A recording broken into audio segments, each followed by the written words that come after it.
Plantar ஃபேசிஸ் வந்து morning பெட்ல எழுந்துச்சு உடனே ஃபர்ஸ்ட் ஸ்டெப் நடக்கும்போது ஹீல்ல சாப் பெயினிங் சார்.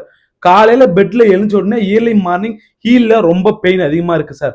ரொம்ப நேரம் உட்காந்துட்டு டப்புன்னு எழுந்திருச்சு நடக்கும்போது ஹீல் பெயின் ரொம்ப அதிகமா இருக்கு சார். இதுக்கு ப்ராப்பரான ஒரு பேஸ் 2 எக்ஸசைஸ் ப்ரோட்டோகால் உங்களுக்கு சொல்றேன். அதுக்கு முன்னாடி இந்த மாதிரி பிசியோல கனவு வேணும்னா என்ன மறக்காம ஃபாலோ பண்ணிக்கோங்க. ஃபர்ஸ்ட் என்ன பாத்தீங்கன்னா ஈசென்ட்ரிக் ஹீல் டிராப்ஸ். நீங்க ஹீல் ரைஸ் பண்ணிட்டு ஸ்லோவா கீழே வரணும். மறுபடியும் அதே மாதிரி ஹீல் ரைஸ் பண்ணிட்டு மறுபடியும் ஸ்லோவா வருது. இங்க ஹீல் ரைஸ் பண்ணிட்டு இந்த ஸ்லோவா வருதா ரொம்ப ரொம்ப இம்பார்ட்டன்ட். இந்த எக்ஸசைஸை ஒரு 3 செட்ஸ் ஒரு 10 to 12 reps தாராளமா பண்ணலாம். ரெண்டாவது எக்ஸசைஸ் பாத்தீங்கன்னா சிங்கிள் லெக் ஹீல் ரைசஸ்.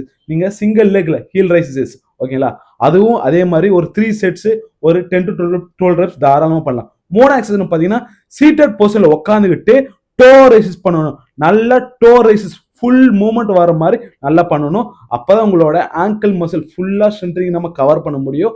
இது ஒரு 3 செட்ஸ் ஒரு 10 to 12 reps தாராளமா பண்ணலாம். நாலாவது எக்ஸசைஸ் பாத்தீங்கன்னா ஸ்டாண்டிங் காஃப் ஸ்ட்ரெச்.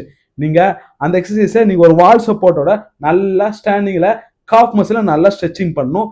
இந்த எக்ஸசைஸ் ஒரு 10 to 15 செகண்ட்ஸ் ஹோல்ட் பண்ணிட்டு மறுபடியும் ரிலாக்ஸ் பண்ணணும். இந்த எக்ஸசைஸ் ஒரு 3 செட்ஸ் ஒரு 10 to 12 reps தாராளமா பண்ணலாம். இந்த 4 எக்ஸசைஸ் ப்ராப்பரா பண்ண ஓரளவுக்கு நல்ல பெயின் எல்லாம் கம்மி பண்ணிட்டு உங்களுக்கு நல்ல ஒரு ஸ்ட்ரென்தனிங் ஸ்டார்ட் பண்ணிடலாம்.